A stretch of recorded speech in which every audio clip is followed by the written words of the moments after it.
Fala, povo abençoado, como vocês estão? Eu quero crer que estejam muito bem.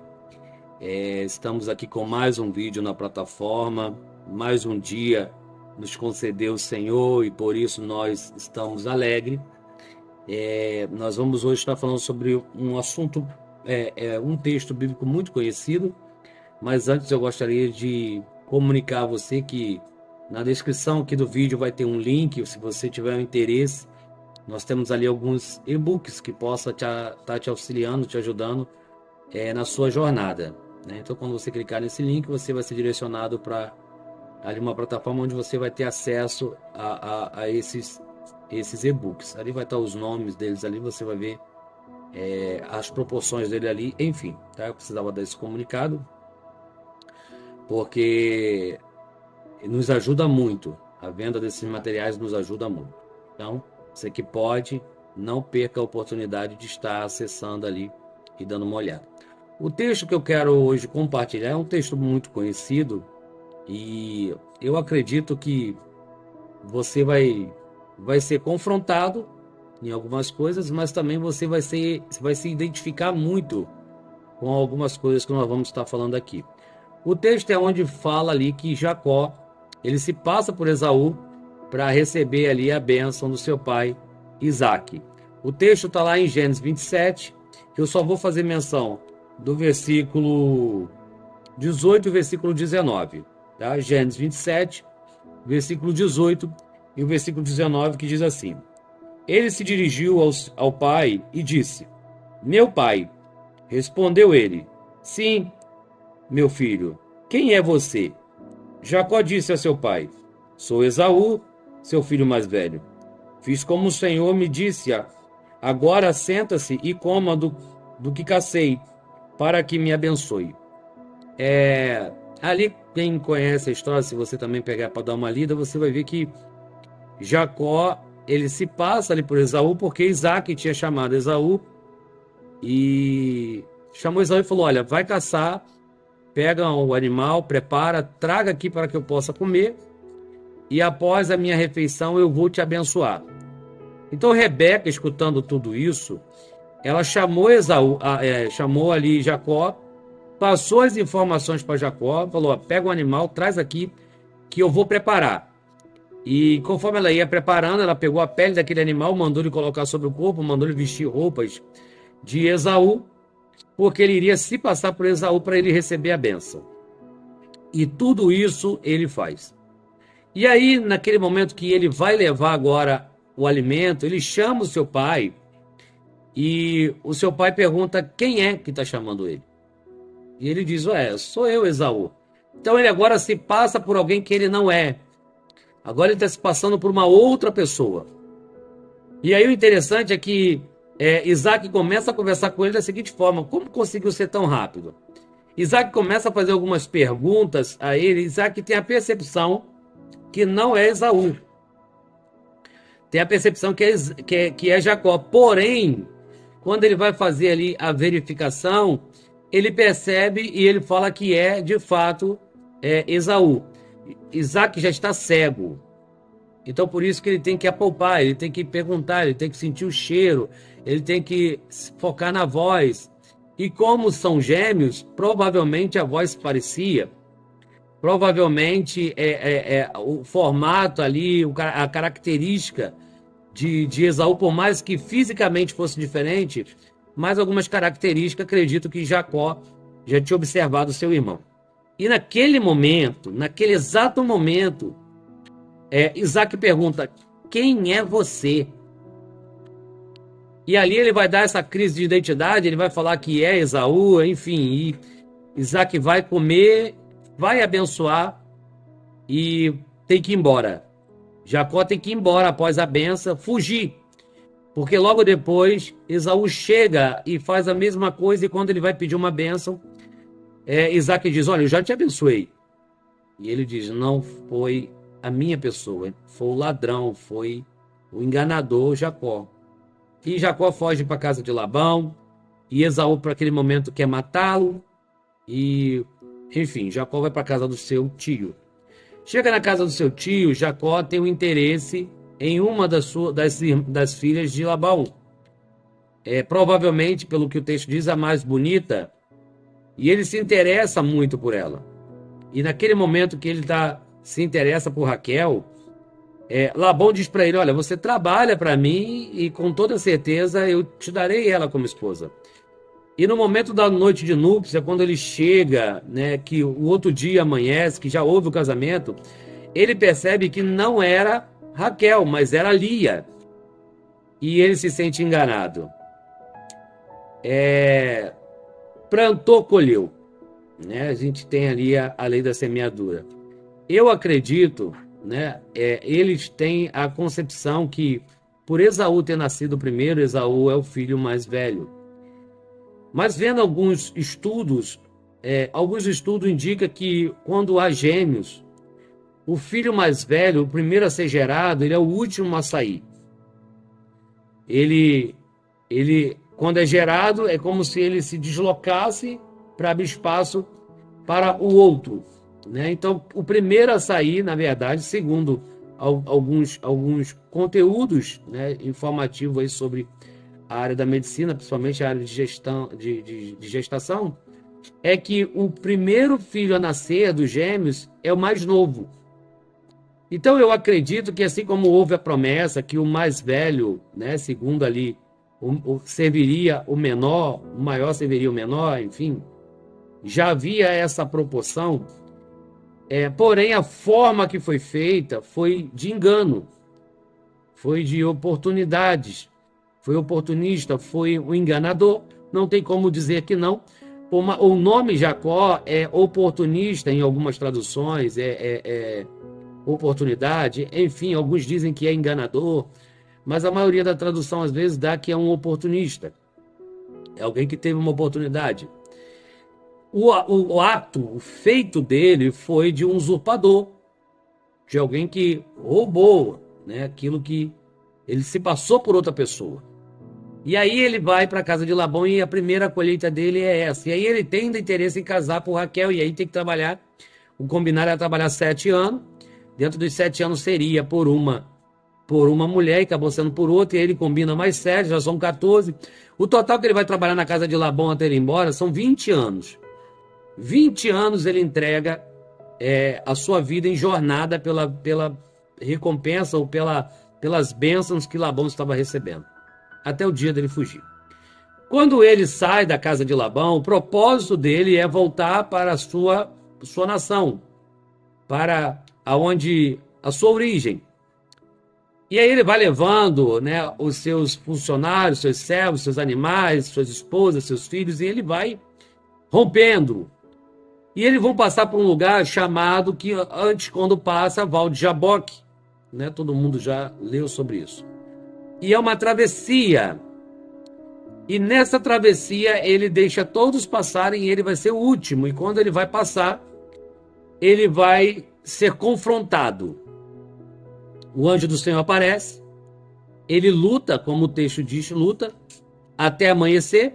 E quando ele está nessa luta, que amanhece, o anjo precisa sair daquele ambiente, e é onde vai deslocar ali a coxa de Jacó. Literalmente, Jacó lutou contra o anjo e prevaleceu. E o que você entende como prevaleceu? Ele lutou incansavelmente. Não foi uma luta de ferimentos, de soco, nada disso. Foi uma luta onde ele segurou o anjo e falou: você só sai daqui depois que você me abençoar. Você só sai daqui depois que você me entregar a bênção. E ele não queria largar o anjo. Ele ficou ali naquele confronto ali, não querendo largar. E quando amanheceu, houve a necessidade ali de deslocar ali a coxa dele, e o anjo vai perguntar para ele, aquele enviado ali do Senhor, vai perguntar para ele quem é ele. Sabe, às vezes pessoas vão mentir, dizendo quem são, de fato quem são. Vai mentir dizendo que sabe coisas, que tem habilidades que talvez não tenham. Mas nesse momento aqui, Jacó mentiu para o pai, Jacó mentiu para o irmão. Mas nesse momento aqui, não dá para mentir. Porque até aqui ele está carregando um peso da sua mentira. Até aqui ele carrega um peso do seu engano. E nesse momento aqui agora, Deus quer mudar a história dele. Ele vai perguntar para ele: quem é você? Então, quando a gente vai fazer uma oração, quando nós estamos dobrando nosso joelho para orar, não adianta você dizer que está tudo bem aonde não está. Entenda que aquela mulher, quando ela perde o filho, a sunamita, quando ela perde o filho, para o marido vai tudo bem, para o servo do profeta vai tudo bem, mas quando ela chega diante do profeta, que é uma representação ali espiritual das coisas de Deus, é o instrumento de Deus, ela não mente. Ali não tem como ela mentir, não dá para ela falar que está tudo bem. Ela diz: olha, eu nem pedi filho, e parece que você veio para lembrar a Deus dos meus pecados.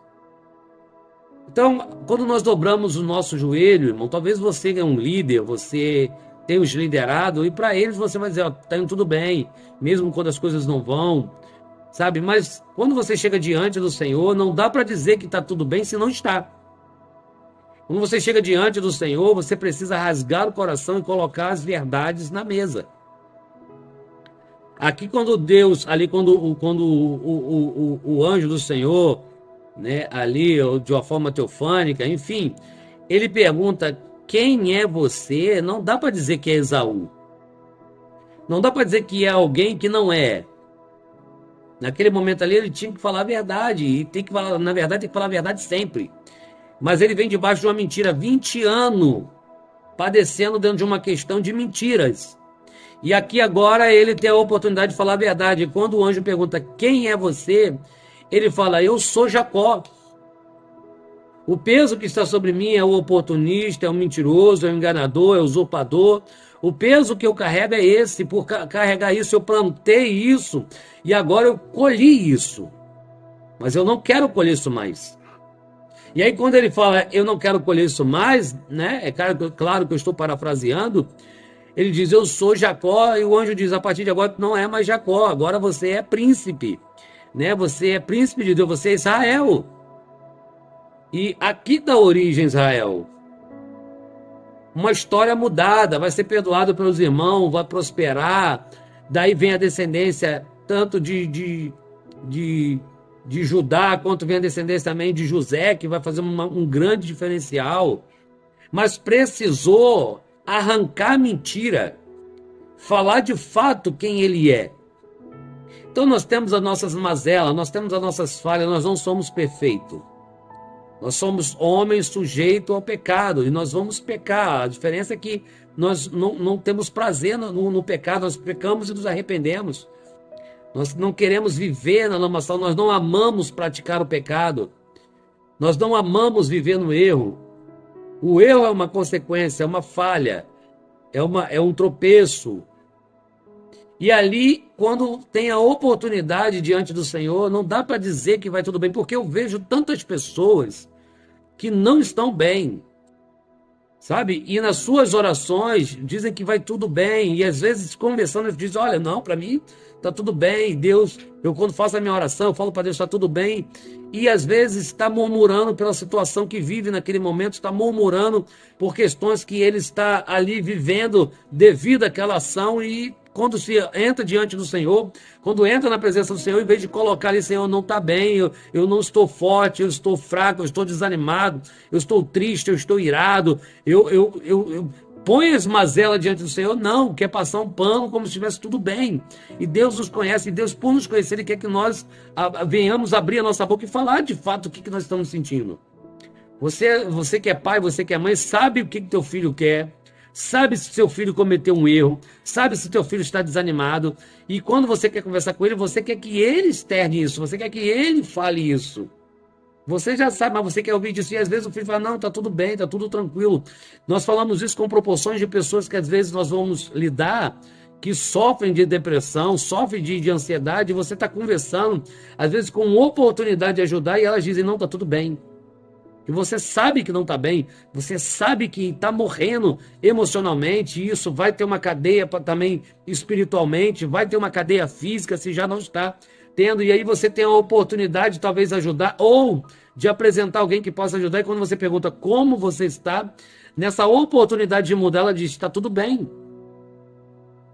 Então eu precisava compartilhar isso com você. Eu precisava compartilhar o texto que talvez quem está me assistindo não conhece o texto, por isso que eu abri um enredo contando um pouquinho do texto bíblico. Nada melhor do que falar da Bíblia. Ó. O que vai libertar, o que vai trazer fé é a palavra de Deus. Não é o que eu acho, não é o que eu penso, mas é a palavra de Deus. Eu tenho certeza que só de falar do texto, e eu tenho certeza que o Espírito Santo já está trabalhando na sua vida.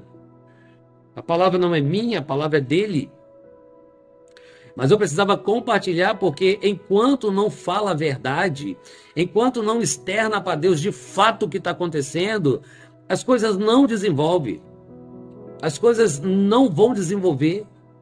Porque, querendo ou não, você está debaixo de uma mentira, debaixo de uma omissão, enfim. Ah, mas eu só omiti. A Bíblia diz que se você sabe fazer o bem e não faz, pecou. Então, omissão não é uma possibilidade cristã. É posicionamento, é se colocar na posição, se colocar dentro do eixo que Deus está girando. Então aqui eu estou compartilhando com você a história de Jacó. Jacó, você vai sempre ver os textos falando o Deus de Abraão, de Isaac e Jacó. Mas a Jacó cometeu uma falha, que é um ser humano normal. Não tem essa visão de endeusar ele. É um ser humano comum, como Abraão que pecou, como Isaac, como tantos outros. Uma decadência que a mentira, Abraão mente, dizendo que Sara é irmã, e é a mesma falha que Isaac comete. E é a mesma falha que Jacó vai cometer dizendo que é o irmão. Então, se não quebra isso, se teu filho, se tua geração, se seu liderado vê você mentindo, dizendo que é quem não é, dizendo que faz o que não faz, você está deixando uma herança muito ruim. Você está deixando um legado muito ruim. Então, precisamos, diante do Senhor, ser claros, transparentes. Jesus é o caminho, a verdade e a vida. Nele, nele, por ele, para ele são todas as coisas. Então, quando eu entro na presença do Senhor, quando eu dobro o meu joelho, eu preciso tirar essa armadura. Lembra de Naamã? Naamã é alguém que estava de armadura e ninguém sabia, talvez, das lepras dele. Mas chegava em casa, ele tirava a armadura e uma escrava. Uma escrava que não tem feridas emocionais, feridas espirituais, porque provavelmente se ela está ali como escrava, Naamã com o seu exército, devem ter matado seus pais e levou ela como escrava. Deve ter saqueado a terra dela, saqueado a cidade dela. Mas quando ela vê a lepra naquele homem, ela diz: olha, eu conheço alguém, existe alguém em Samaria que se ele encontrar com ele muda a história desse homem. Se ele se encontrar com o profeta Eliseu, essa lepra vai embora. E aí agora Naamã vai até Eliseu. E chega Eliseu e cria uma expectativa que Eliseu teria que colocar a mão sobre a cabeça dele, derramar um azeite, sei lá, falar umas palavras místicas. E Eliseu diz: olha, vai até o rio e mergulha. Vai lá e mergulha. Mergulha 7 vezes para você ficar limpo. E ele vai reclamando, ele vai murmurando. E chega lá, ele recebe mentoria dos seus servos. E no momento que ele vai entrar na água, ele vai ter que tirar a armadura.